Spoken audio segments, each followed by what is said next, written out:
now to Sean Diddy Combs' investigation. New surveillance video shows Combs being taken into custody in a Manhattan hotel last week. I never thought that we would see the day where Diddy would get arrested, and I told you guys in that Maria Z interview in 2021 that no one tells on Diddy. Just the same way nobody tells on Denzel Washington. We're still not on the subject of the kids. All the adults are covering their asses. All the adults are, I left at a certain time, yet you knew children were there. You knew these parties were not okay. They weren't freak-offs. They were satanic ritual orgies. 2024 will go down in history as the year of exposure. From politicians to the largest influencers in the world, actors, entertainers, fake historians, the Jeffrey Epstein list, to our federal government, network conglomerates, to one of the biggest rap beasts in hip-hop history. No one was safe. It all started with Katt Williams eerily predicting it before any of it happened. Let's dive into the revelations that shook the world in 2024. All right, we here, and y'all asked for it, so I'm gonna give it to you. Okay, you didn't ask for it, but I'm still gonna give it to you. No Diddy. Here is an exhaustive list of every single person and organization that was exposed in 2024. At the beginning of the year, Katt Williams infamously said, I came in this business saying I was going to expose. When I talked about Michael Jackson, when I talked about R. Kelly, they canceled me for these things because why would you talk about another black dude? Race is not where the line is drawn.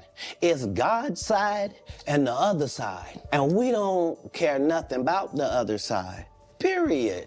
Period. All of these big deviants is all catching hell in 2024. It's up for all of them. It don't matter if you Diddy or whoever you is. TG Jakes and all lies will be exposed. That's all. Because that's all you know me for, is that I'm quite likely to tell the whole truth and nothing but the truth, so help me God. And listen, a lot of people are willing to go as far to call him a prophet. I wouldn't go that far, but you got to give credit where it's due. It seems like this man was absolutely right about what was to occur the rest of the year. And let me just say, every name that you're about to hear in this video and organization is not necessarily guilty. Everything in this video is alleged. And I also want to state that I'm only including allegations and accusations in this video that either hold enough merit or credibility to the point where it's a strong chance that the accusations could be true. In other words, I'm not just including just anybody that was just accused of doing something. If you're in this video, it had enough traffic behind the story where it was at least worthy of including it in this video, which also means that if you are an accuser or you were an accuser and you were later to be proven or exposed as a liar, you are also in this video. All right, so I want to make sure I say that everything in this video is alleged. And listen, guys, it took me a lot of time to put this video together. So the best way that you can show me that you appreciate all the research and the hard work that I placed into this video, which I hope will be the #1 video of the year on this channel, is by just smashing that like button. That's all I ask from you. Just hit that like button. Listen, without further ado, I want to get right into it. And I think it's only right to start off with Katt Williams and all the people that he exposed on the Shannon Sharpe Show. Steve Harvey. I'm nervous as hell right now. The same Steve that went to go watch Mark Curry do his whole sitcom and then stole everything Mark Curry had. Now Steve got a sitcom where he the principal and he wear a suit and then he gets this high top fade, making all black men think he got the best lineup in the business. They're all a group. Cedric, Steve, Ricky, they've been a group. Everybody knows that. They've been aligned.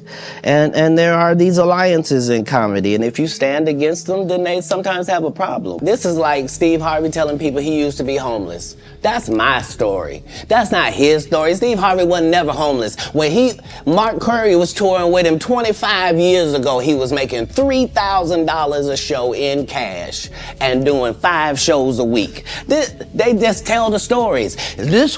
Thanks to my wife, I'm where I am. You said that about the first wife. You forget that? You told us it was her. Then you went and married somebody else that think like a man. Like, what are you talking about? They think they can rewrite history. They came to me. I was supposed to be the 4th king. I got the offer. Then what happened? But I turned it down. Why? Because you on Bernie.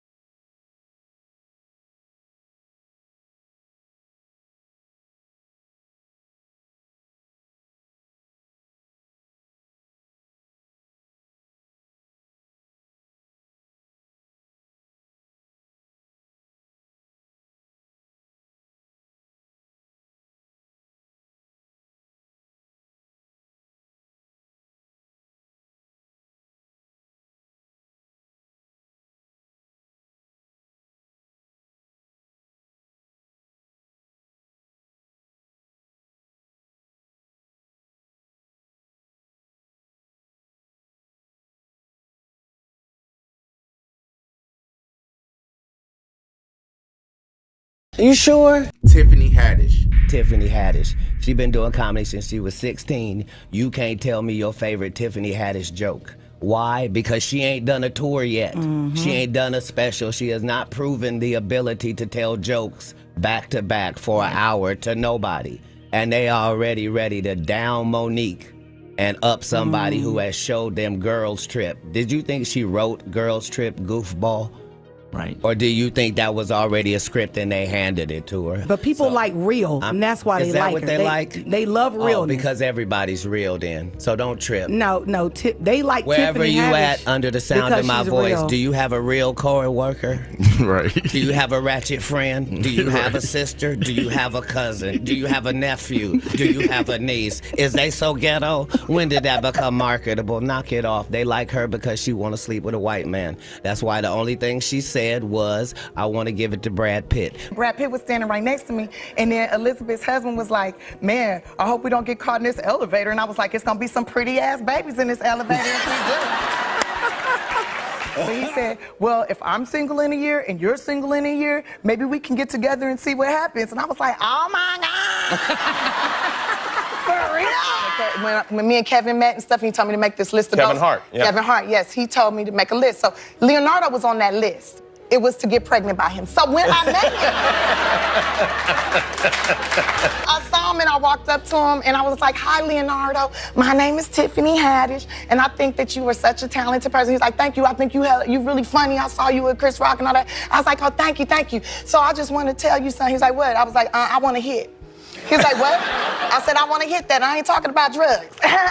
She had a white husband for the 14 years she been doing comedy, and then all of a sudden, divorced him, then said he abused her, then wrote a book, then said he didn't, and then now we're at Brad Pitt. So hey, you can say whatever you want. She says she got a disease for JJ. Don't nobody check for that. Kevin Hart. 15 years in Hollywood, no one in Hollywood has a memory of going to a sold-out Kevin Hart show, there being a line for him ever getting a standing ovation at any comedy club.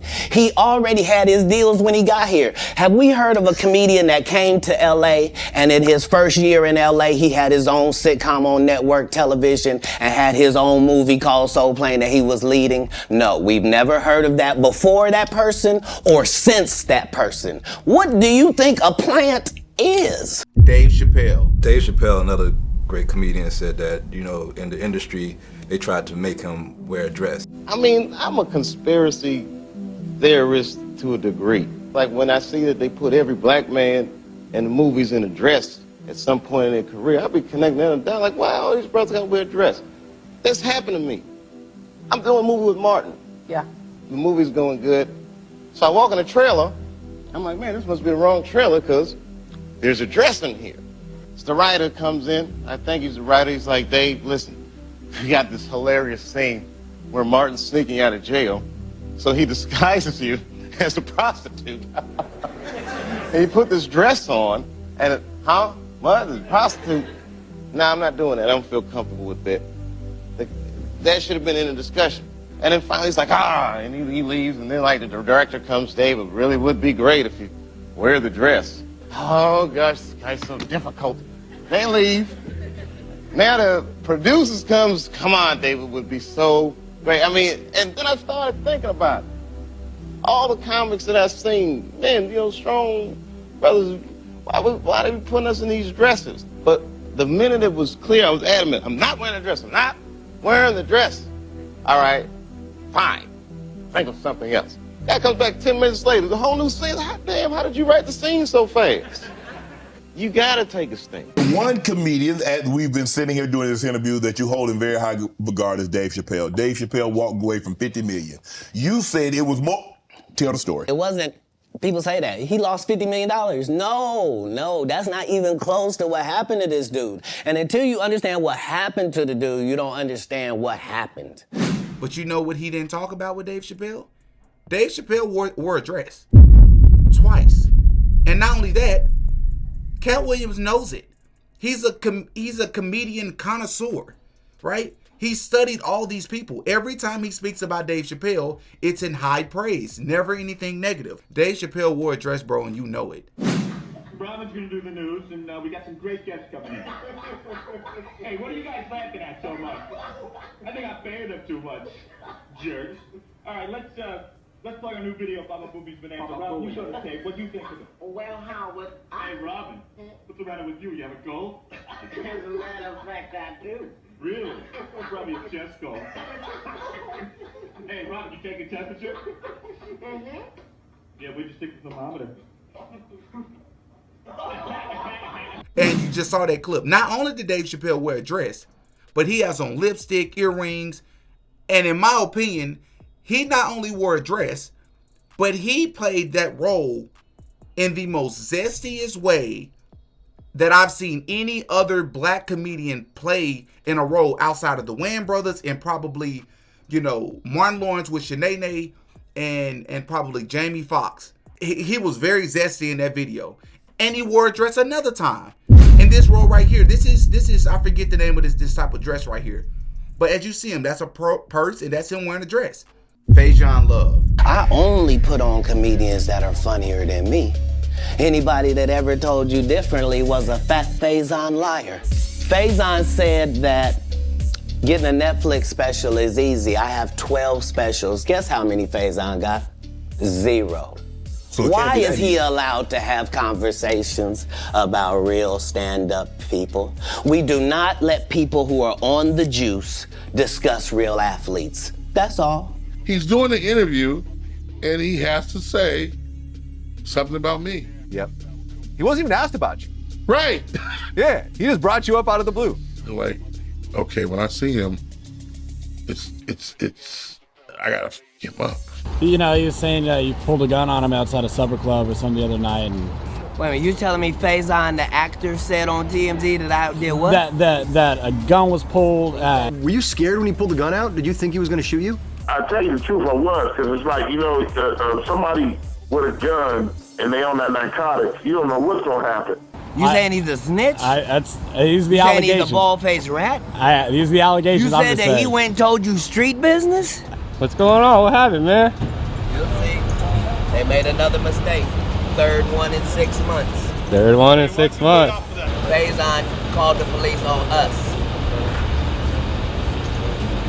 Gangbangers are only gangbangers when the gang's around. I thought he was a big, famous dude. Big old tough guy, yeah. I thought he was a blood or something. Faizon, he can tell the police whatever he wants. Faizon, write some jokes. When their gang's not around, then suddenly they just become people that go and call the police. And dudes that are 5'5", 140 pounds. Oh, Ludacris. So there was a crossroads where we were both invited to an Illuminati thing, and it had to be one or the other of us, and decisions had to be made. One of us had to cut off all their hair and couldn't do the sideburn thing no more with the points, was going to get $200 million because they were going to pay him $10 million a movie to do 20 movies. And that's how the conversation happened.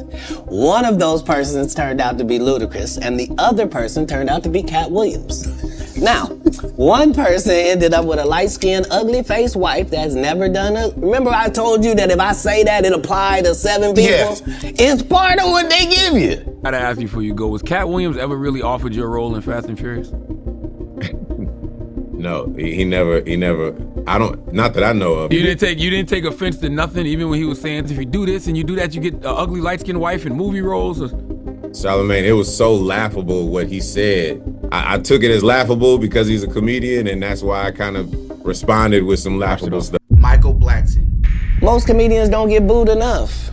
This is how you end up with a Michael Blackson, who's a real African doing a fake African accent. Okay, Me and Katt was really cool. Till I did an interview with Drink Champ, and I thought I was giving a compliment, but I guess it came off wrong, and he took it personal.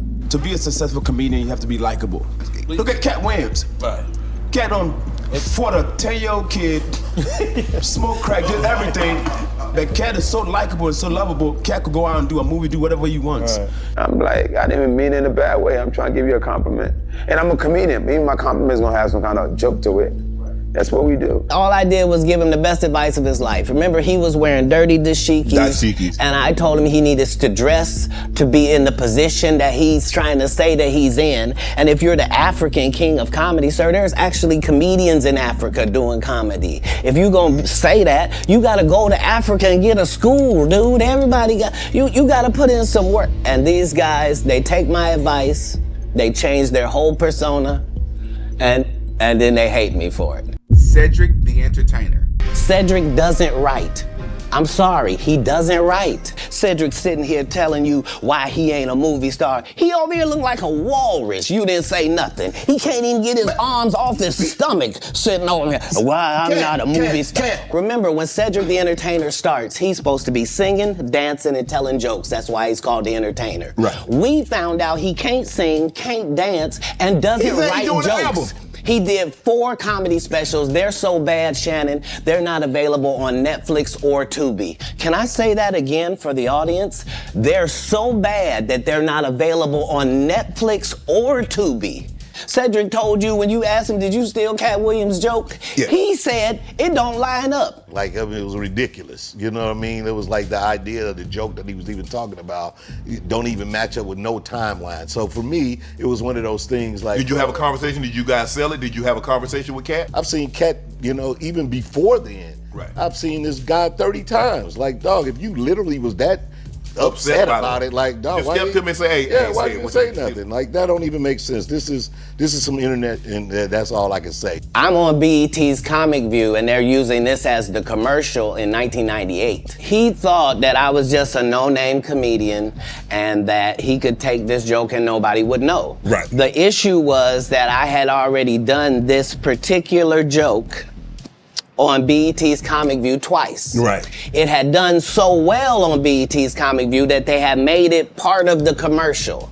So part of the commercial of make sure you tune in to BET was you seeing me doing this joke. This is not just a random joke. This is my very best joke, and it's my last joke, and it's my closing joke. Okay.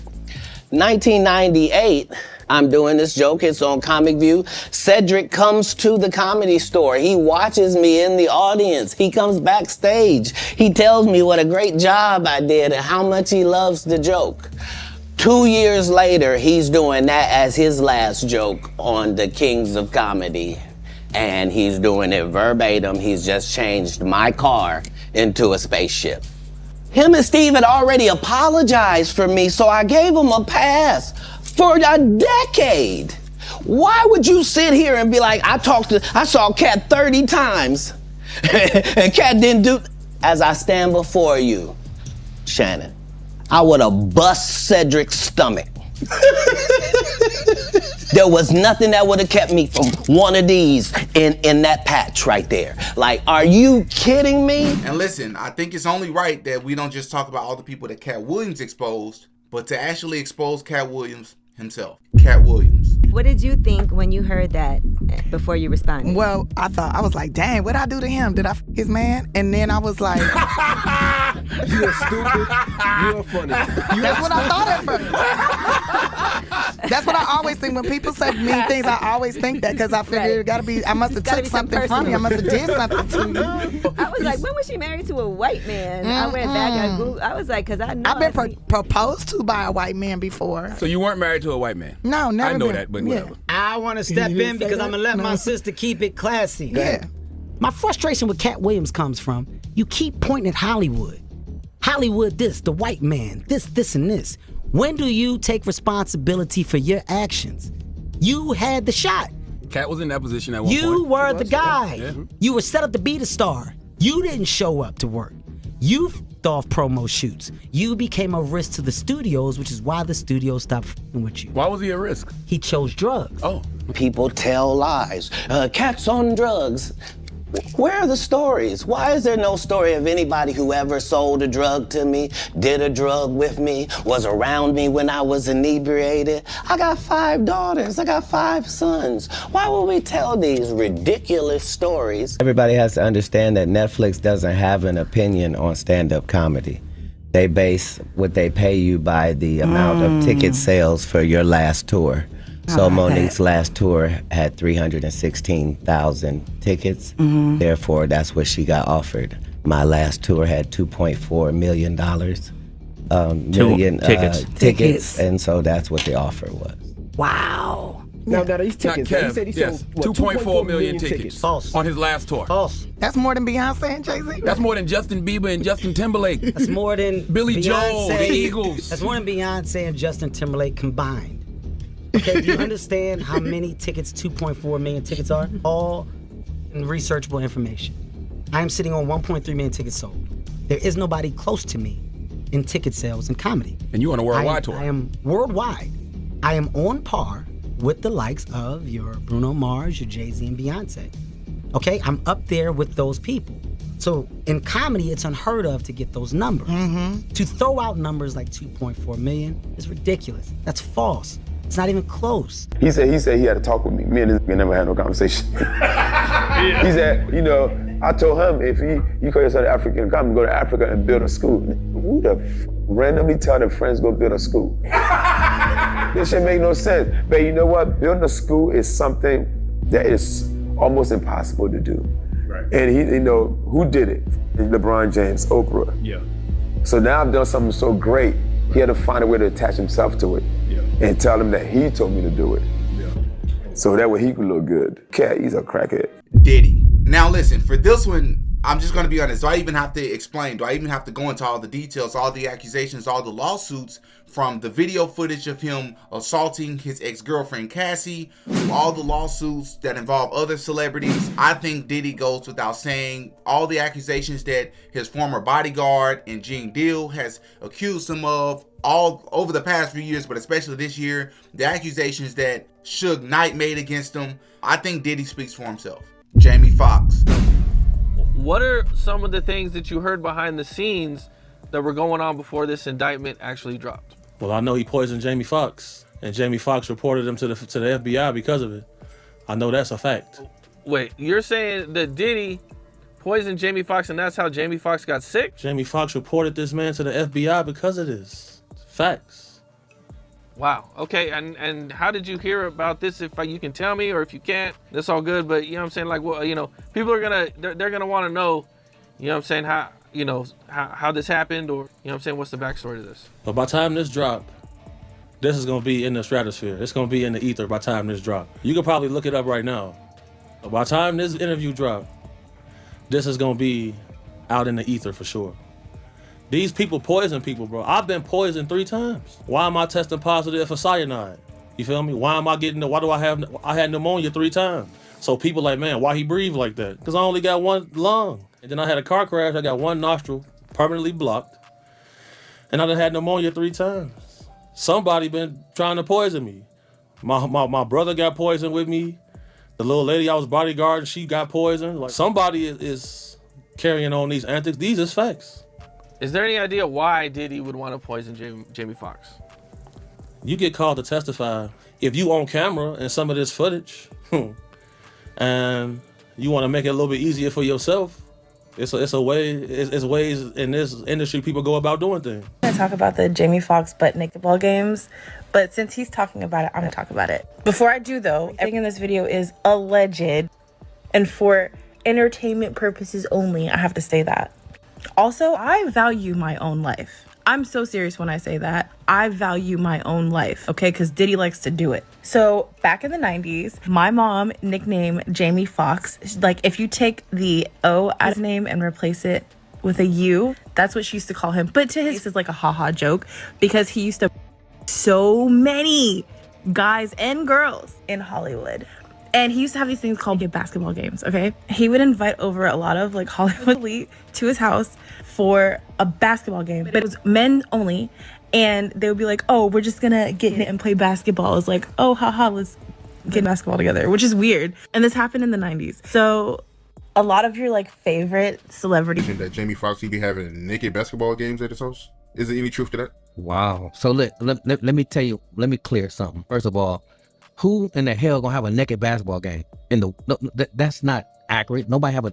So let's explain. First of all, I remember a basketball game, right? I do remember a basketball game, but I remember Jamie being working on a film called Jarhead. Went nowhere around. When the situation was at bay. But so listen, so at the basketball game, it was actually a basketball game. It wasn't like dudes and it just playing basketball naked. No, it's just like how when you play basketball and horse, it was horse. So say you got some girls and guys and it's horse. You're playing horse and you miss. And somebody be like, may take off a ring or you try to take off a shoestring, you try to take off everything, because you play the game. So it really was a game of horse. Diddy's accusers. Now, earlier this year, as we know, Audria English and Misha came out and made some heavy claims against P. Diddy that went viral. Many people had mixed feelings about it. They thought the story was absurd, but it seemed like most people, or at least in the comment section, was rallying behind her, Misha in particular, and believed her and was supporting her, until it was later proven that not only was she lying, but she wasn't even the young female that was in the infamous pictures in the studio, but it was not only another woman, but it was a white woman. Jay-Z. Of course, as everybody knows, there's a current ongoing lawsuit against Jay-Z of this unnamed lady who is alleging that in the early sometime during the early 2000s, Jay-Z, in conjunction with P. Diddy and another unnamed celebrity, allegedly assaulted her after the VMA Awards show or something like that. And of course, Jay-Z has denied these claims, but not only that, they've taken a step further and they're fighting back. So again, this is one of those situations, not saying that Jay-Z is guilty, but I do want to include it because not only did he fight back, but a federal judge has since pushed the case forward despite many claims that this lady and her story is absolutely ludicrous and just not credible at all. It's about Jay-Z. So from what I heard, there's been like 4 or 5, like chicks claiming Jay-Z did whatever. They're like, yo, pay us money, right? And I do think if it was one that maybe he was like, you know what? I don't want her to come out and start doing interviews. Let me just pay this one girl off. Maybe he would. He was like, yo, I'm not admitting to nothing. I'm just going to pay you off because you feel hurt. But there's a lot of them. And what happens is when you're Jay-Z status, 4 or 5 bring 40 to 50 more. You got a hotline for Diddy. Imagine the Jigga hotline. It ain't gonna be 1-900 Hussle, it's gonna be 1-900 Payday. However, there wasn't just the allegations from this lady who is still unnamed. There is also the allegations, or the accusations rather, from Rihanna's former publicist, this guy by the name of Jonathan Hay, whom I've interviewed on this show, who claimed that Jay-Z is guilty of a few things, and he has chosen to say that it's not alleged. Because, like Diddy, Jay-Z's preference is peculiar to say the least.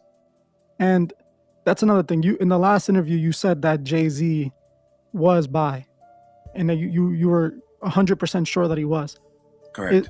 How do you know this?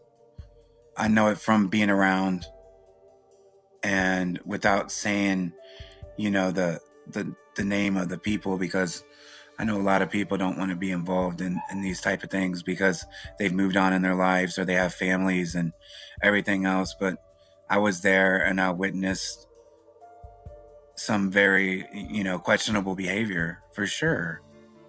And like the tour that I was on with Jay-Z, they did a documentary. It was Jay-Z, DMX, Amil. They made what was the name of the documentary? But it was that tour, and they had trans women on the bus, and not like the 2024 trans women that you see, where like sometimes you're surprised. You see these stuff on like Instagram and videos of like a woman that, it's like, wait a minute, that was a man before. It was like clearly like a person almost, I don't want to say drag, but clearly you could tell that it was a man. There wasn't any mistaking that this trans woman was on the tour bus and was going out on tour, with Jay-Z, Memphis Bleak, PD Crack, all that whole entire tour. Wow, I was like, he's definitely bi, I agree. I think that, I'll say this: if he wasn't embarrassed of this, or if he felt that it was something not to be embarrassed of, I don't think he would be hiding it. I think that, especially in this day and age when you could do whatever the heck you want. So I don't think that he would be hiding that if he wasn't embarrassed of it. He also comes from a different time, but still, it's the same behavior with Diddy. Diddy obviously didn't want people to know that he was paying men to come do stuff to Cassie while he did that. Correct. So do you think that there's more people like Diddy and Jay-Z that are doing this in there? Is this something normal in the music industry? I don't know. They're the only ones that I know that are really, into it, and they were at the very top of the food chain, and that's their like fetishes and their kinky, behavior that they like to, partake in. But I don't think Jay-Z is as sloppy as Diddy. It seems like Diddy got very comfortable with his appetite and his perversions, which is like he would just fly in all these different male, escorts and, for his parties and stuff like that. Whereas I think with, Jay-Z, like he has to have a, like a relationship and a sort of trust. And that's why it was really surprising to me to see, Ray J come out speaking against, Jaguar Wright.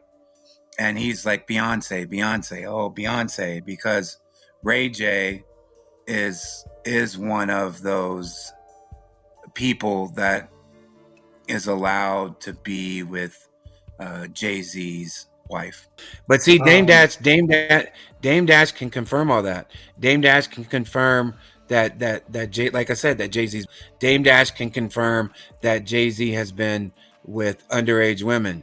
Dame Dash can confirm that Jay-Z, is really a piece of trash, and Dame Dash knows everything.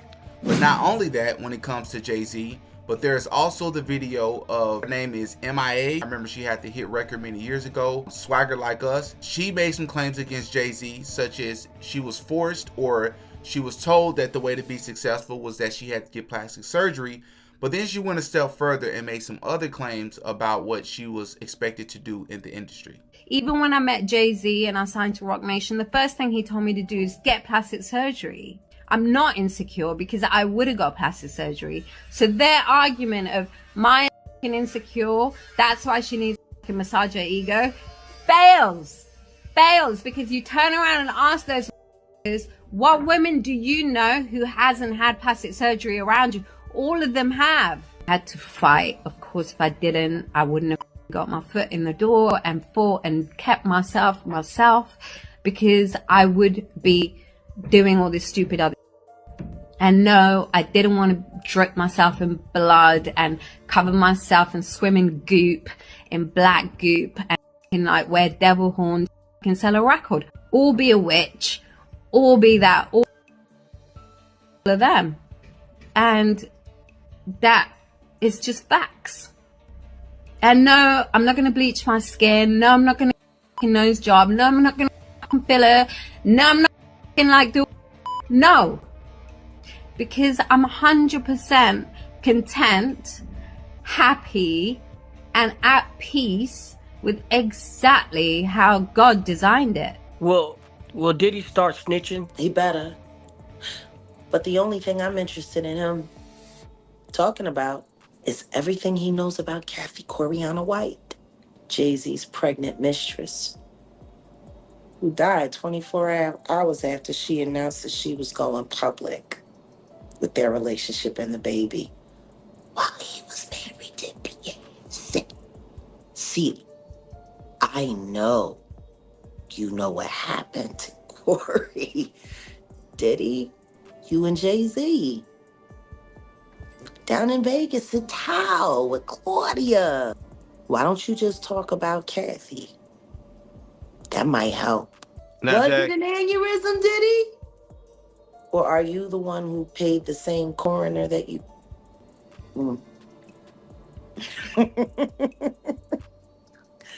Oh, Diddy, you should talk. DJ Khaled. Once again, industry publicist Jonathan Hay came on the podcast and claimed that DJ Khaled is guilty of being an undercover. Like, people talk about the Diddy freak-offs, the stuff that was taking place at One Shot, like Sway Calloway and DJ Khaled and RZA from the Wu-Tang Clan, and I booked him for like a Scratch magazine cover, and I worked for his company called Civil Rings, Rings and Partners Entertainment with Civil Rings. So to see the way that these guys behaved was absolutely the weirdest thing I've ever experienced. Like, I was upstairs. First of all, Khaled, RZA, Sway Calloway, we were all upstairs and we were working on music, and it was in this big like mansion. And somebody had said something about they were passing around coke, like on a plate. And RZA was like, "No, you don't want to get dick." And I looked at my girlfriend, my fiance at the time, and I was like, "What?" You know, but trying to keep it cool. I'm on my job, I'm on the work, and I didn't coke dick even a minute time. I was coke dick. So sorry to be vulgar. Then they all head downstairs into like this living room, and so I'm upstairs with King Tech. King Tech is Sway's partner. It's Sway and Tech of the morning show. They've been around since the 90s. They interviewed Tupac and Biggie. King Tech and Sway have their own show on Shade 45. And Tech we were upstairs working on music, and he was like, "Hey, don't go downstairs, don't go downstairs." And then in between the music, like when when you're recording music and it would stop, I heard all these noises, like it sounded like a porn. Right. And I was, thinking, what is this? And I noticed that Tech, would try to get the music back on real quick. And I'm like, are they shooting porn down there? Is what I was thinking. I know that the two women that were part of the show had left. It was just the guys. So I told him I was walking out of the studio room, and he was like, where are you going? Don't go downstairs. Don't go downstairs. I was like, I'm going to the bathroom. And I did. I went to the bathroom. And I noticed he had turned the music off and thinking that he's listening to me. And I'm in the bathroom and I could just hear it, and it was just so loud, and it was just men, and I'm just like shocked. So I try to peek my head around, and I could just see like the shadows, and I could see like a part of like RZA, and he was, naked, and you could just hear them, all the men with all this noises going at it, like aggressive. And obviously with like RZA and Khaled and Sway, and I still don't know who the other person was. You could identify all their voices, and it was loud and it was vulgar and it was absolutely crazy. So then I walked back in the room, and I told Tech's playing the music, and I went up to him. I was like, "What are they doing downstairs?" He's like, "Oh, nothing. Just, they're working on the stuff. Just whatever it was." He was just like, BSing me. But at that point, I'm listening for it, and I could keep hearing it. Like they had their own, stuff happening, downstairs. About 30 minutes later, they came up, and it was the four of the guys. And that's when we all started, they all started drinking a little bit. And I was just completely shocked the whole time. And I was disgusted because I looked up to Sway Calloway as a journalist for so long. And he's married. And I looked up to Khaled, and he's married. It wasn't necessarily that bothered me as much as it was the adultery that was happening. And just for further proof, there's a video from a number of years ago of this gentleman who is claiming to be a sex slave for P. Diddy, that clarifies that there are certain people in the industry that are down low and that are a part of secret societies. Diddy and Ross, which are good buddies, okay? Mm-hmm. They're gay. Who? Both. Diddy and Ross. And Khaled. They're all gay, okay? DJ Khaled, Rick Ross, and P. Diddy? Yeah. They're all gay? Yeah. Gotcha. I know you may or may not, I know you're gonna believe me. You have what's called the Illuminati. How do I know this? Yeah, that's what I want to know. How do you know this? You know Sean Combs? Puff Daddy? Yeah. P. Diddy, whatever you call himself these days. Yeah, go ahead. Yeah, he's part of what's called the Boule. The Boule is a branch of the Illuminati. Okay. I had settlement with Sean, okay? Okay? And he belongs to that agenda. That's what's so famous. I had with Cassie and Sean. Basically, he would master tell me what to do with Cassie. I had like 15 encounters, and I heard a lot of business. Because what they would do is Sean talks a lot on the phone and on the TV with speakers and stuff, and I was like a slave, okay? For them, that's what I was. That's all right? I caught herpes, and I came back and I sued for the herpes and won. But did Mark Eros and Ben Mercedes were his attorneys, okay? And Christopher Leon's here was my attorney. They asked me to turn in that, which was the video recording, and I did so. They gave it back to me accidentally, and it's possible, like, I threw everything out. It's possible I can produce a copy. Gotcha. It's possible. I'm not sure. Now, my settlement put me in a box. Basically, I couldn't talk because I was going to be sued. So I let it be, but they've been following me, and they've had, Mark Garrett has had the FBI on me, has had other agencies looking at me and spying on me, okay, because they want to set me up as an extortionist, like if I was extorting Sean for money. It's wrong. Kanye West. Kanye West has been on the end of many lawsuits and accusations, but this year in particular, two of the biggest lawsuits or accusations I think I should bring up is one in particular. There's this former artist who alleges that Kanye West with P. Diddy one night in the studio did some extremely offensive, egregious things to her when she came to the studio to record music. I realized that I'm in the studio with Diddy and Kanye, and they're both off their and there's 3 other men, an executive that works with Kanye, his engineer, and his cousin, and me, alone. Kanye and Diddy have realized that I'm the only girl in the room. And they're like fucked out of their minds. And they start coming towards me, and they're like, don't you want to take your clothes off? Like, it's so hot in here. And I'm like, no, fine. I'm fine like this. And they're like, come on, like, it's just us, like, we're all just friends, like, let us just like see like how you look. And I'm like, okay, I'm fine. And like, I still haven't gotten scared yet, you know, like, I'm still like, this is a bad situation, I'm creeped out, but like, there's no reason to panic. There's other men here, and they're coming towards me more, and they're trying to like take my clothes off. And I'm like at that point where I'm like, this is not good, but I'm like still trying to like play it off. Just like, stop, you guys are fucking stupid. Like, get out of here, like, don't touch me. And I start to get a little bit apprehensive because I'm pretty much like backed up against the wall. Like, there's only one exit, and I'm pressed up against this door. And I'm still not completely terrified yet, but I'm like, you guys stop, like, stop. And they're getting to the point where they have like ripped my shirt off. And like, I'm like almost fully exposed at this point, and they're both coming at me, and I'm like, you guys, like, seriously, this isn't funny anymore. And I look to my left where his executive is. Like, we know him pretty well. Like, we've been around him a lot. He's literally 3 feet away from me. Like, if I reached and he reached too, like, we could touch. Like, he's that close.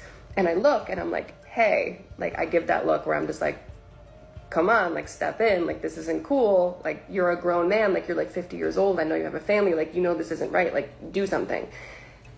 And this is the part that for as long as I live, I will never fucking forget. It isn't actually the aspect of being assaulted. That's not what haunts me. It's this.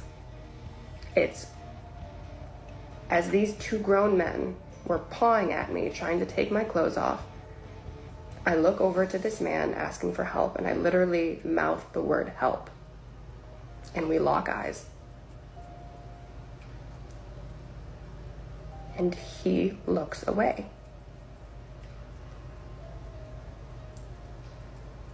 I'm like, okay, there's still 2 more men in the room. And I look to his engineer next, who's sitting right next to him. And I know that he's married, and he just had a little baby girl. And I'm like, okay, he's gonna do something. And I look at him next, and I'm like, okay, like, do something, say something, do anything. And he looks down at his phone and starts texting. And then there's also the current lawsuit against Kanye West by his former assistant, who is also close friends with the young lady that I just named, who was with her the night of these accusations, which is an incident that is included in the lawsuit against Kanye West. Jeffrey Epstein court documents. Now, just so we are clear and everybody's on the same page, these court documents are not the same thing, or it is not the same thing as the Jeffrey Epstein list that everybody has been waiting on, which, by the way, I don't think is ever going to come. This right here is just court documents that revealed a lot of things and a lot of affiliates of Jeffrey Epstein that people otherwise probably would not have known about. Bill Clinton. President Bill Clinton, it was reported that he visited Jeffrey Epstein's island not once, but at least 26 times. Hillary Clinton. While it is unclear if she was on the island with President Clinton, but it was very clear that she was a close associate to Jeffrey Epstein, President-elect Donald Trump. His relationship with Epstein goes back many years, and there are several photos that document very well that they partied together. Now, while it wasn't discovered that Trump visited Epstein's island, it was discovered that he flew on Epstein's jet 4 times in 1993, once in 1994, once in 1995, and once in 1997. And it wouldn't be fair if I didn't mention the fact that Jeffrey Epstein's brother, Mark Epstein, once said during the 2016 election that if he shared what his brother told him he knew about both Hillary Clinton and Donald Trump, it would end both of their political careers. And I quote, "If I said what I know about both candidates, they'd have to cancel the election." That's what Jeffrey told me in 2016. And then, of course, you have the audio recording of Jeffrey saying some very interesting things about Trump. People still argue if this recording is real or, you know, if it even matters. I just realized we're talking where he built the UN Plaza Trump Tower. I was going to take the top floor. I went with Donald to see it. And it was, again, you know, what you can pay me that was it's a $13 million transaction. You can pay me 11, you recorded the 13 that you give to Wallows. It's always. So the idea that he's that bad, dirty business, he's a construction person in New York City, the electricians union in the country. I don't know what to think. But he's not he's a horrible human being. In Jeffrey's book, he does nasty things to his best friends' wives. Anyone who first tries to gain your trust and then uses it to do bad things. That's how it goes.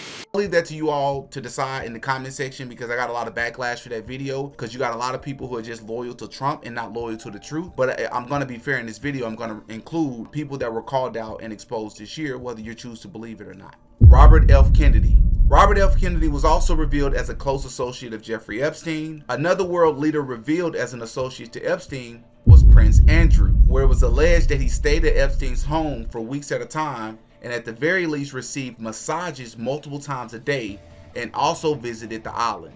Michael Jackson. According to the documents, Michael was spotted at Jeffrey's Palm Beach home. While it is unknown what he was doing there, I mean, we're only left to speculate.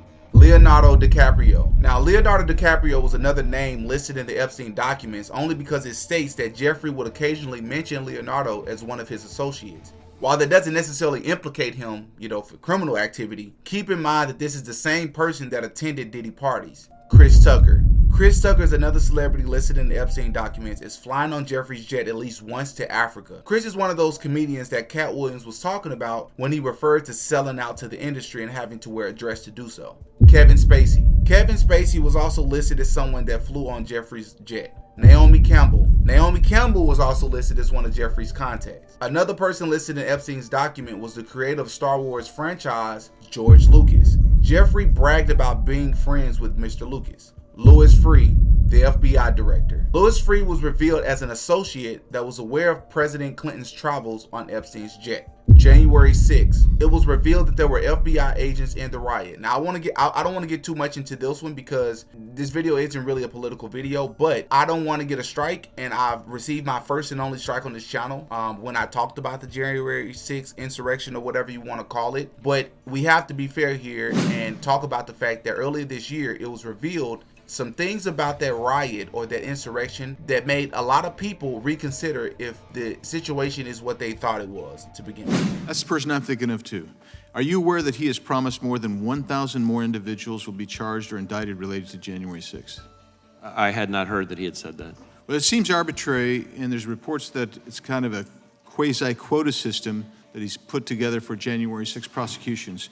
In June 2021, you told this committee that a small group of people at the U.S. Capitol on January 6 had, quote, all sorts of weapons. Do you remember being here for that committee hearing and testifying that way? In general, yes. It has been reported that more than 40 FBI personnel agents or contractors were in the crowd on January 6th. Is that number accurate? I don't know if that number is accurate. Former Capitol Police Chief Stephen's son reportedly has asserted that the protest crowd was filled with federal agents. Are you aware of his assertion? I am not. Would you agree with him that it was filled with federal agents on January 6th? I would really have to see more closely exactly what he said and get the full context to be able to evaluate it. How many agents were actually agents or human resources were present in the Capitol complex and vicinity on January 6th? Well, again, it's going to get confusing because it depends on when we deployed and responded to the breach that occurred. Obviously, how many were under federal agents? Sure. Yeah, you're talking, and you and I both know what we're talking different things here. And please don't distract here because we're focusing on those who were there in an undercover capacity on January 6th. How many were there? Again, I'm not sure that I can give you that number as I sit here. I'm not sure there were undercover agents on scene. So 3.5 years ago, it was announced that you'd be doing this review, and we still don't have the review, do we? No, as I said, the reason is we paused the review because of the ongoing criminal work that would, consistent with our practice, we don't interfere with ongoing criminal investigations. So, but now that you've restarted it, do you have evidence of the number of confidential human sources that were operating on the Capitol grounds on January 6th? Our report will include the information in that regard. And can you tell us today how many there were? Were there more than 100? I'm not in a position to say that, both because it's in draft form and we have not gone through the classification review. And so I need to be careful on what I say. So we're 4 years in. The reason to do these reports, I think, is so we don't make this, if there were any mistakes, not to make the same mistakes again, but we are just weeks away from an inauguration. We're 4 years, almost 4 years into this report. When is it going to be released? It's certainly my hope and expectation, although I don't control this entirely because it has to go through a classification review, but certainly in the next couple of months is my hope. Do you think, is there any consideration for the election about the release of this report? Would you delay it in order to not release it right before the election? At this point, given the process that has to play out in terms of classification review and all of that, I'm not making any, I don't have to make any judgment about that. We're still, that still has to go on. Just to give you a sense of it, when I did the Pfizer review, you're saying it's not even going to be done in time for before the election? It doesn't, I doubt it would be done in time for the election. Is it going to be done before the inauguration? That is certainly my hope. It's your hope. We're 4 years into it, and we know what we do know is you're going to expose that there were confidential human sources at the Capitol. Can you tell us today how many went into the Capitol? I'll have that information in the report.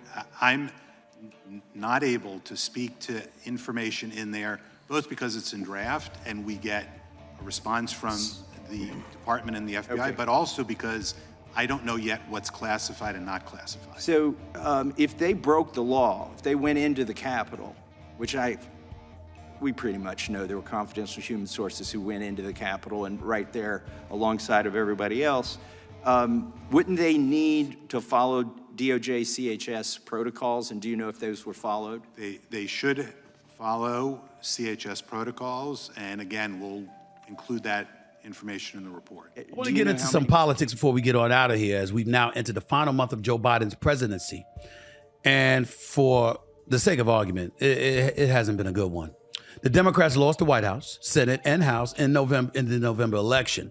Meanwhile, this week, FBI Director Christopher Wray announced plans to resign at the end of the Biden administration as President-elect Donald Trump takes office in January.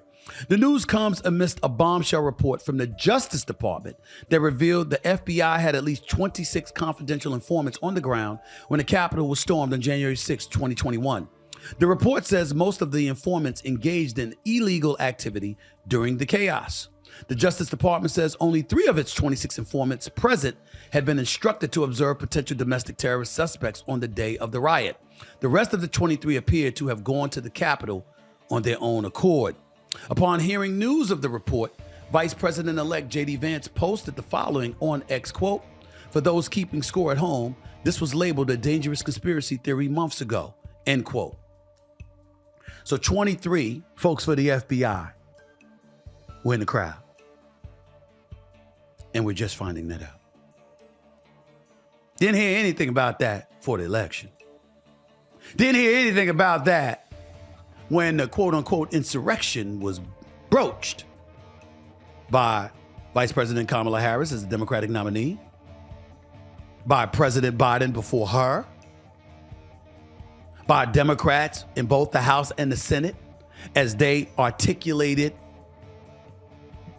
the belief that Donald Trump was a danger to democracy and using this as a profound, illuminating bullet point to make that case. And now here we are yet again finding even more evidence to Donald Trump's claims when he articulated that the process is rigged, the Democrats are this or that, they're talking about us, but look at what they do. We don't know all the details. It's a report. Justice Department comes out with this. That's not my big issue. My big issue is that I'm really, really sick and tired of every time I turn around finding something else that the Democrats have lied about or downplayed or misrepresented along the way. Where's the $1.5 billion that was given to the Democratic Party? Where is it? Where'd the money go? The White House and the woke agenda. Now, the woke agenda isn't a terminology that I typically use on this channel, but we have to talk about some of the stuff that came out, such as how it was proven, and it's not a conspiracy theory, that the White House themselves, the current administration, was censoring people and working along with big tech to censor people from talking about certain topics such as COVID-19. Well, the CEO of the social media giant Meta revealing that his company censored some of its content around the COVID-19 pandemic. Mark Zuckerberg says his teams didn't want to, but they were under serious pressure from the Biden administration, and he is telling members of Congress that this will not happen again. While Sunlan Sarfati is following this from Washington, this is fascinating. This revelation came in a letter from Mark Zuckerberg, as I understand it, the House Judiciary Committee. Barack Obama. Now, I've talked about it on this channel, but it is very important to state that President Obama, or Barry Soetoro, whatever you want to call him, it was proven that there are some very suspicious things with his birth certificate. Now, many people would argue that that wasn't exposed for the first time this year, but there was a video that went viral earlier this year of this software expert, who I believe was a Democrat, or is a Democrat, who was a bit disappointed to learn once he downloaded Barack Obama's birth certificate from whitehouse.gov that there was a lot of discrepancies with his birth certificate that could very easily be proven. I just saw some video online that said Obama's birth certificate is fake, and it's on the whitehouse.gov. Apparently you can download it, and so I did. I'm a professional designer, guys. I'm a professional designer. If you look behind me, look 3D printers and like wide format printers, all this stuff. Okay, like I do this all the time. Like I've done photo editings. This is insane. I am like shook at the intensity. I gotta show you this. So here we go. We're on, I just type in Obama certificate. Here, I'll just type it in, enter. Here you go. Obama certificate, long form PDF.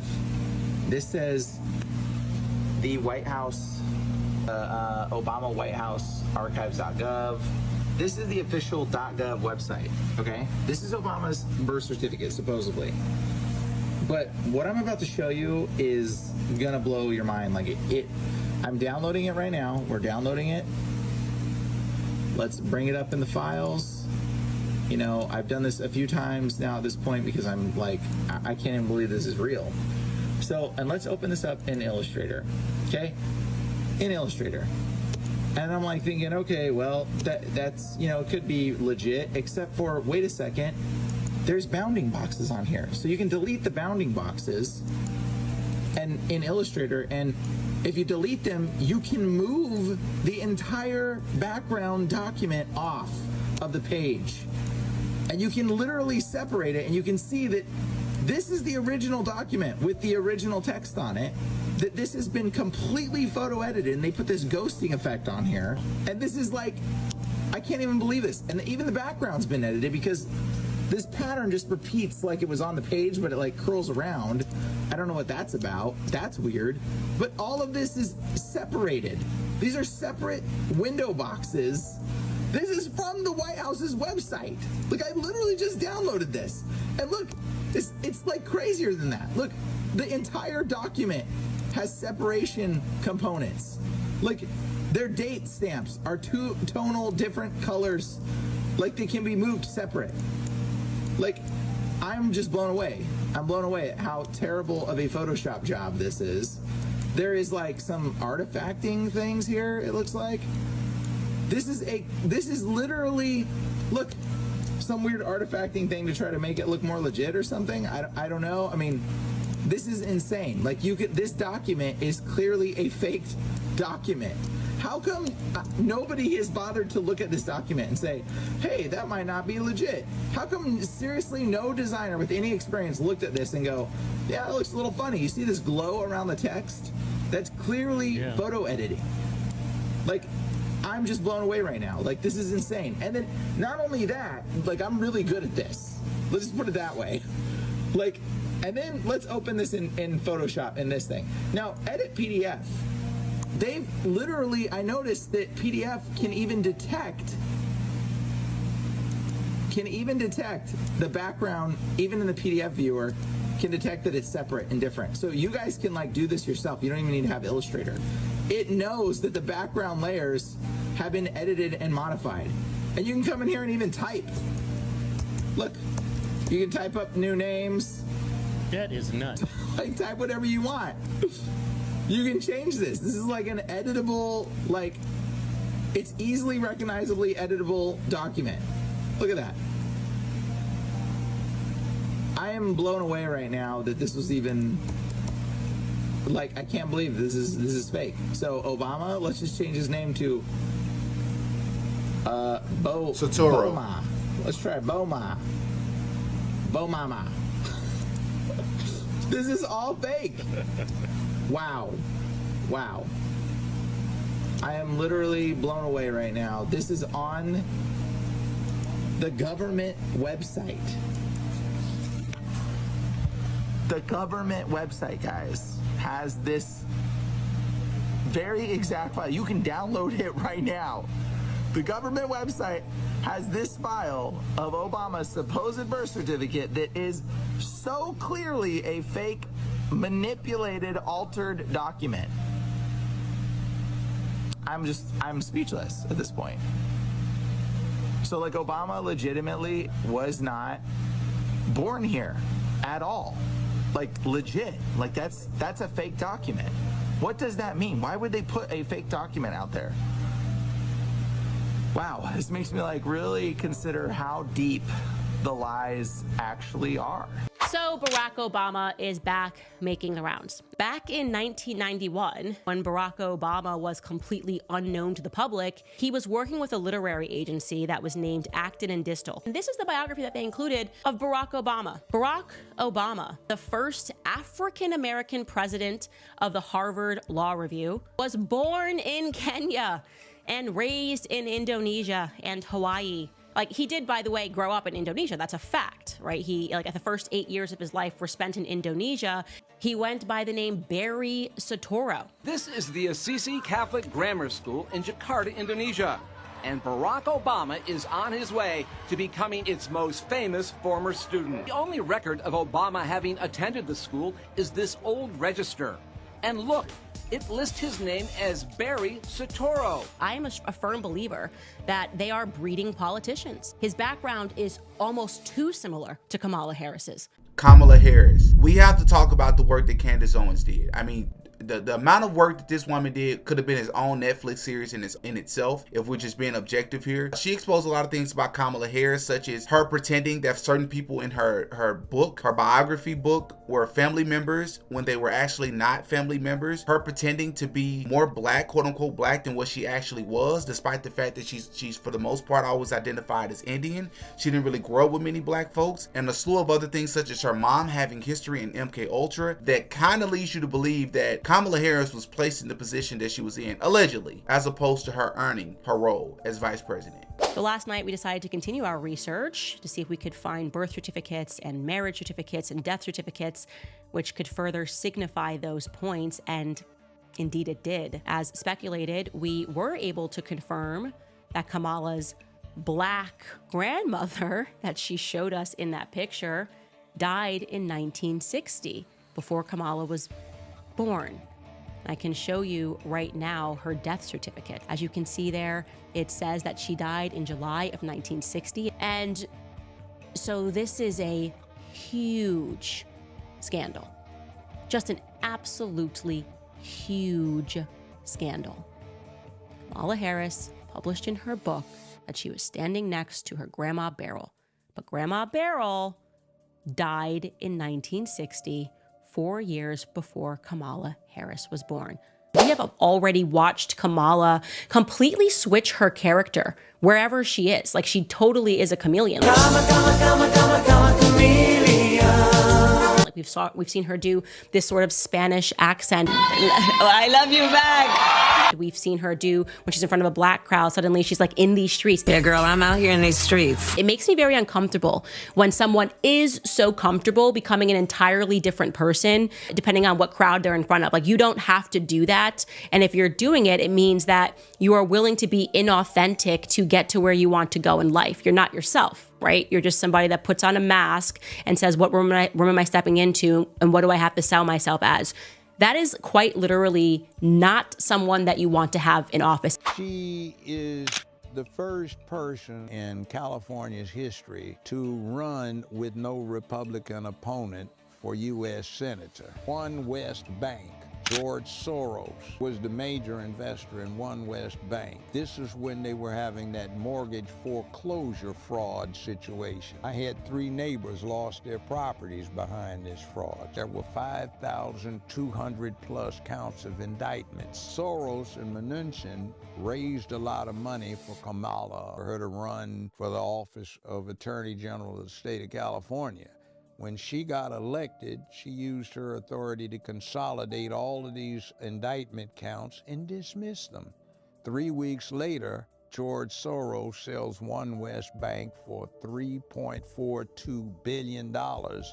And then they raised a lot of money to get her elected as U.S. Senator without Republican opposition. This makes Kamala Harris exceedingly dangerous. I don't quite think people understand what we are dealing with here. If you have a woman who has a grandparent or a great-grandparent who was tight with Bustamante, who was rounding up Rastafarians and cutting their dreads off and killing and torturing them, who can just not have any guilt, even slight guilt about that, and just pull out a black card and just be like, yeah, I'm gonna be the first black president, and talking about her heritage in Harlem. Like, someone who's capable of that just feels nothing in their soul, is not a person that you want to give more power to. If you have it within you to take the identity of black people who were washing your clothes, right? Dealing with your plantation, which means they were descendants of the slaves that you owned, and you felt nothing when you stole their identity to create a story about yourself so that other black people would be enslaved by you in a different country, you are disturbed and dismissed as far as I'm concerned. I am absolutely giddy today, you guys. I did it. I spoke to Kamala's uncle officially. And by the way, he's a gem. And I could just also sense that he was being incredibly honest and forthright. And he was speaking to me. And it was actually like very, I guess I would say just beautiful in a way, because he cared about this. He wanted to reach out because he cares so much about Vioris, you know, and he doesn't want whatever is going on with Kamala to make people have this perception of Vioris. And I asked him directly if he knew the Miss Iris that he is referring to in this book. He said, I can't answer that. I don't know that name. I want to be very clear. He has a relationship with Donald. He is close with Donald. They grew up together. He considers Donald his full brother. He has no idea who Miss Iris Finnegan is. This is Donald's brother that we're talking about. So it leads us again to more questions about Donald Harris. Who is this guy? who is his mother. Another email that was received, the headline in the email was, Kamala Harris is German Jewish. This guy is saying, no, I have figured this out, actually. We do know who the father was of Joseph Alexander Harris, was Bravo Harris. Joseph Bravo, by the way, had a brother, and his name was Michael Ralph Bravo, and he is registered as a Freemason in Jamaica. Look at this. The Hebrews resident from the same book in St. Anne Parish assembled for divine worship on Yom Kippur at the home of Joseph Harris. And he believes that this is the father of Joseph Alexander Harris. If this is correct, he is saying that this would of course be known to the Harris family. They would obviously know that she had Jewish relatives, which again just keeps leading us to this question of why hide any of this? This is not something that the world would be upset about or angry about. So I just don't understand why we are hiding certain relatives, pretending not to know certain ancestral things. What is the explicit aim of that?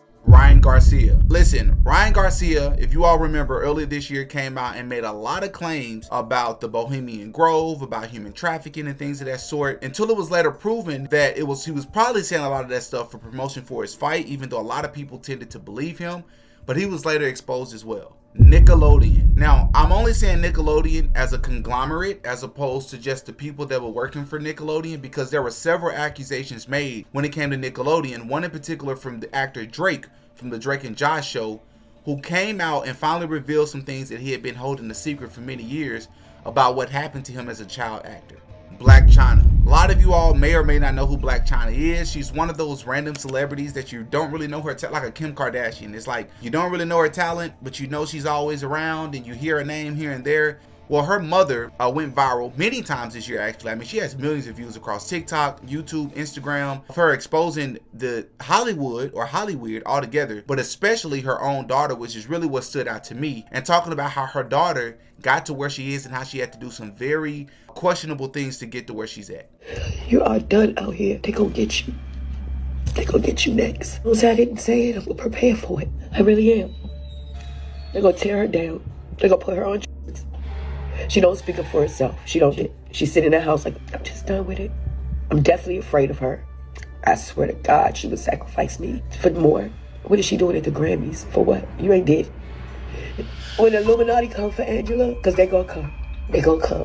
There's nothing I can do. I don't ever want to go around my daughter again. Not alone. Not without two and a pin. I feel marked for death with her. Because they do these things, they can get up.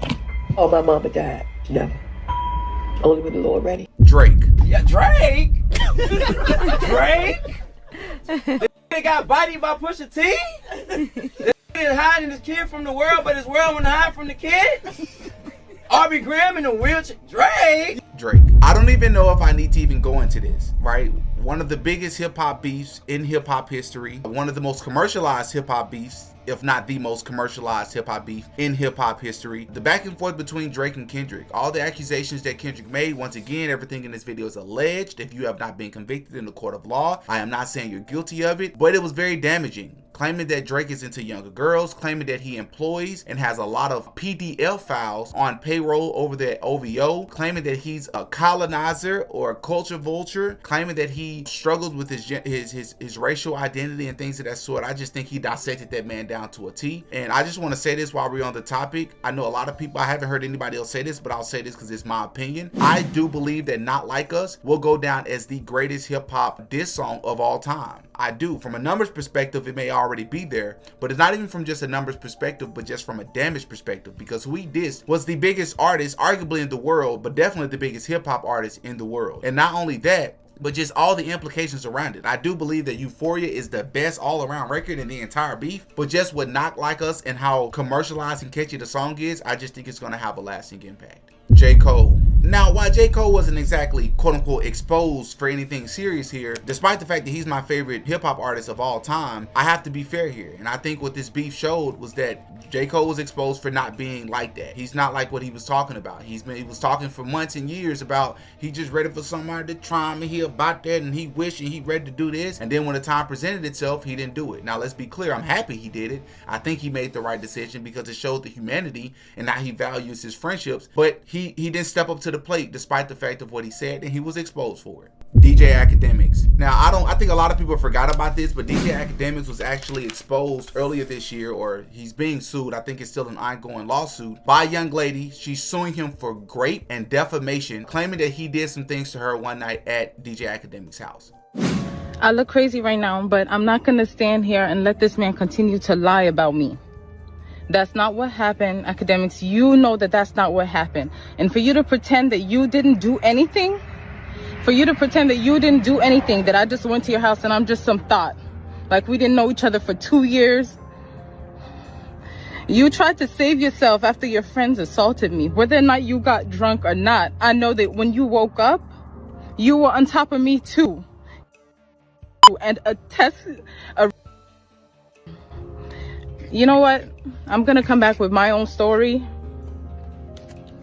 This what you wanted, you're about to get it. I've been quiet for way too long. The Donald Trump assassination attempt. Listen, whether you voted for Donald Trump, whether you're a fan of Donald Trump or not, is really besides the point. I do believe that it's an insult to my intelligence and quite frankly, your intelligence as well, to expect me to, at the very least, not find it suspicious that one of the most, if not the most protected human being on the planet, that being the President of the United States, had his life literally put at risk by a 20-year-old untrained American citizen when you have things like perimeters that are covered whenever a president is in the area. You have the Secret Service, you have the local police department and sheriff department, but somehow this 20-year-old untrained American citizen was able to get on one of the only few buildings that was around that should have been monitored, and I don't know why it wasn't. Listen, whether you choose to believe that Trump was behind it, him and his team was behind it in order to rally people behind him and to garner attention and support for his campaign, or if you believe that he was just set up, people was really trying to set him up to take him out, whatever it is that you choose to believe, you have to at the very least admit that that assassination attempt was extremely suspicious, especially considering the fact that right after you supposedly got shot, like the bullet actually made it to you and contact made impact with your body, you still raise up and put your fist in the air, which makes for a great shot for promotional purposes, even though you just had your life,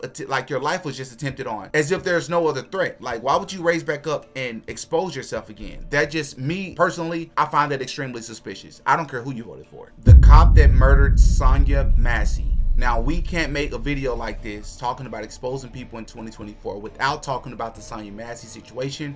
For those of you who don't remember, Sonya Massey is the lady who was terminated or executed, in my opinion, by a police officer earlier this year.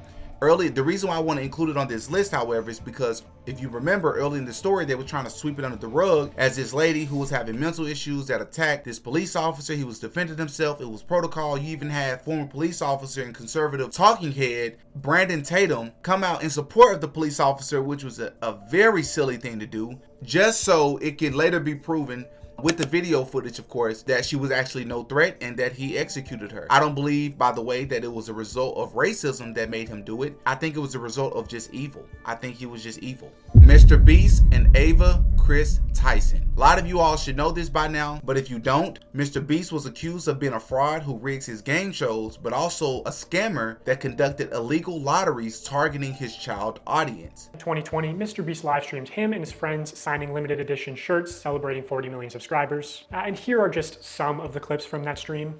For those of you who are just joining, if you buy one of our limited edition 40 mil special shirts, we're celebrating 40 million subscribers with a really big video, then we will sign that shirt, and some of them will get random prizes like this. In 10 minutes, right, because we gotta give them time to do their cart, we'll give 2 orders $500 each. 5 minutes, someone's getting $3 grand in their order. In 5 minutes, we're gonna do the same thing again. We're gonna put $1,000 in a random order. 2 minutes, newest order gets $2,000. Good luck, everybody. So this was a 6-hour live stream. They took it down off YouTube, but 5 hours of it are still up on their Facebook page. And during those 5 hours, I counted 46 illegal lotteries. These lotteries are also run poorly. Multiple times they would say something like, buy in the next 5 minutes for a chance to win. And then 7 minutes later go, actually, the newest order in 30 seconds is gonna win. In 5 minutes, we're gonna do the same thing again. We're gonna put $1,000 in a random order. Hey, Daryl, don't we owe someone $1,000? We do. Yeah, so, all right, so the newest order, in 30 seconds, we are gonna put $1,000 in your package. Stephen K. Okay.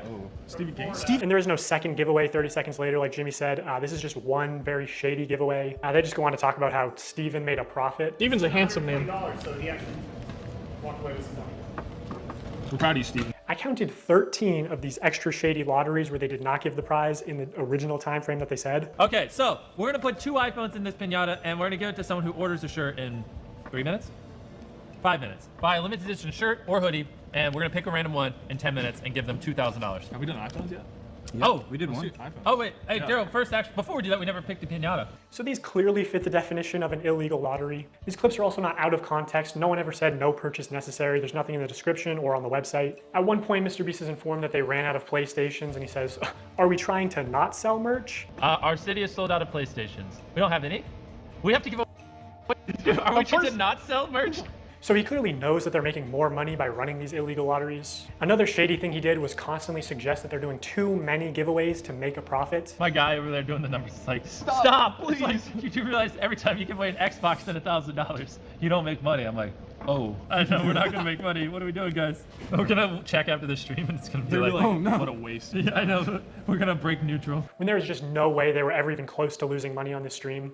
I don't know who this is, but you just got a pair of AirPods. Oh my gosh, we're not making money. Guys, we need to stop giving everyone something. We've just lost like 7 almost everything that someone's bought, we put something in their package. I'm not gonna make money. In 5 hours, they gave away about $50,000 worth of stuff and sold over 50,000 t-shirts. Selling these t-shirts at $42 each, profit margin would be about $22. But even if they were making like $1 per shirt, they would still be fine. Also, by my estimates, only 1 in every 1,600 orders actually won a prize. And I guarantee he has real-time analytics on his laptop. He knows they make more money every time he says, "Oh my God, guys, we're giving away so much stuff. We're not even gonna make a profit. Please, don't you want me to make a profit?" That's why he keeps saying it. Also, they just don't show how winners are picked. So it's probably not actually random. You know, humans have biases. Imagine Jimmy tells the guy off camera, "Hey, pick a name right now." And he sees 2 names. One is easy to pronounce, one is not. This is why lotteries are heavily regulated, to ensure fairness. Also, obviously, you have to be 18 to play the lottery. It's gambling. Mr. Beast isn't just promoting gambling to children here. He's running the casino.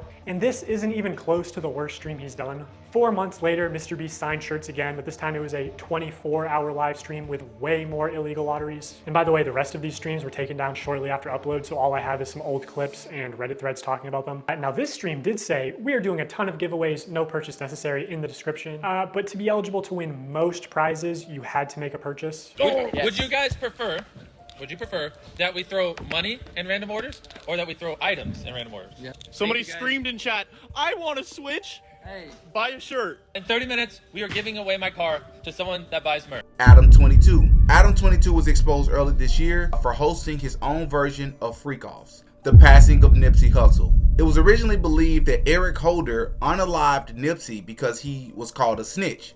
End of story. That was until a guy by the name of Loose Cannon came out and revealed that there was a little bit more to the story and that Nipsey Hussle was most likely set up. We were doing a TV show like a while back, right? And I'm on a phone. He FaceTimed me. So he FaceTimed me and stuff like that. He was like, "Nipsey just got." I'm like, "6 oh, I didn't hear that." So I hang up with him.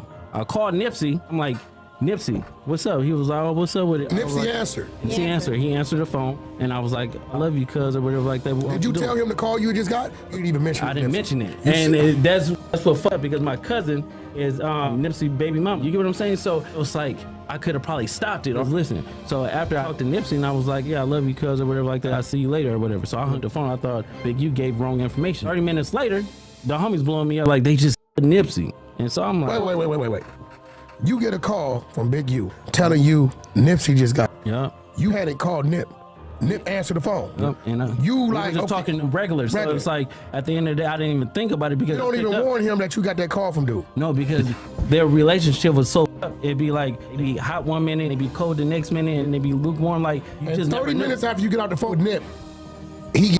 Yeah, I got it. So you think he hit you a little too early? Yep, he hit me a little bit too early. But the homies know. So it's like, it's not like I'm saying something that they don't know. You can say so. Vince McMahon, CEO and I believe the founder of WWE, was exposed earlier this year for hosting his own version of WWE Freak Offs. Billy Carson, I saved Billy Carson for last because Billy Carson, for those of you who don't know, is a historian, self-proclaimed expert in ancient texts. I'm one of the foremost world leader in the knowledge on ancient texts and tablets, scriptures, papyruses, and still all these sort of deals, and for years has talked about and quote unquote been exposing Christianity and the Bible and some of the contradictions and how it doesn't make sense, how it doesn't line up, while also claiming, however, to believe in God. And so that is until he ran into an actual historian, Wes Huff, who debated him, if that's what you want to call it, just maybe not even 2 months ago, where Billy Carson was absolutely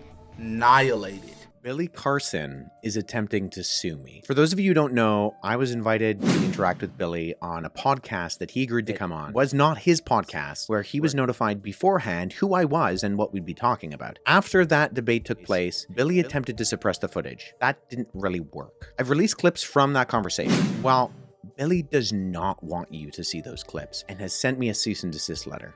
never got crucified. As a matter of fact, the Sinai Bible, Jesus was crucified. Well, that doesn't exist in the Sinai Bible. The Sinai Bible. The Sinai Bible. But then you go to the Sinai Bible. In the Sinai Bible. And the Sinai Bible. According to the Sinai Bible, Jesus wasn't crucified in that Bible. According to the Sinai Bible, Jesus wasn't crucified in that Bible. Do you mind if I ask a clarifying question? Sure. When you say the Sinai Bible, what are you referring to specifically? Refer to the Sinai Bible. Would you be referring to Codex Sinaiticus? Like the codex that comes... Okay, that's why I was trying to get some clarification, because I actually have a facsimile. So I have a photocopy of Codex Sinaiticus that I work with in my office. So I have it here. And the only reason I asked for clarification is because Sinaiticus in particular is just a 4th century Greek manuscript. Its text of the Gospels reads almost identical to the modern Greek text that we develop translations from. When you say that it denies the crucifixion or that the crucifixion isn't there, I mean, I can go on right now, Codex Sinaiticus, and I can look up Matthew 27. Where it has Jesus being crucified, and that's in Codex Sinaiticus or John 19 or any of the other ones. So my confusion is that it doesn't read any differently. Where was that piece I found discovered? the text where I was referencing, actually, I was misquoted. I misquoted there. It's the Gospel of Barnabas. I discovered the book of Jesus' wife, which is at the Harvard Seminary. A little controversial, but they claim that this is an accurate record that Jesus may have even been married, which then that's true. It adds more to the hypothesis that maybe he wasn't crucified. So the Gospel of Jesus' wife is in the Harvard Library. However, the reason we know it's also not legitimate is because even though the manuscript, the papyrus that it's on, was carbon dated to the 4th century, the text was actually copied from a PDF version of the Gospel of Thomas known as Grandin's Interlinear. And there was a mistake in the Coptic text of Grandin's Interlinear that was copied into the Gospel of Jesus' wife. We can tie it directly to not copying from an ancient text, but actually copying from an online version of the Gospel of Thomas in a PDF form. I think we need to make sure that we're going toward not just early sources, but actually credible sources. And unfortunately, neither the Gospel of Barnabas nor the Gospel of Jesus' wife are credible sources and agreed upon by not just the vast majority of scholarship, but I don't know anybody in the field of papyrology, paleography, historiography who actually refers to these documents as being legitimate. That's fair enough. I can respect that. All right, guys, so there you have it, an exhaustive list of every person and organization that was exposed in 2024. If you feel like I left somebody off this list or left an organization or a group of people off this list, please hop in the comment section and let me know what you think and how you feel. I love to know your thoughts. Also, if you feel like someone was included in the list that you don't feel like deserve to be on the list, I'd love to hear your thoughts on that as well. As always, hit the like button. Thank you so much for being here. I'm Demetrius. I go by Diddy. That's all for this one, man. I'll see you in 2025. Peace. Oh yeah, Diddy got a podcast.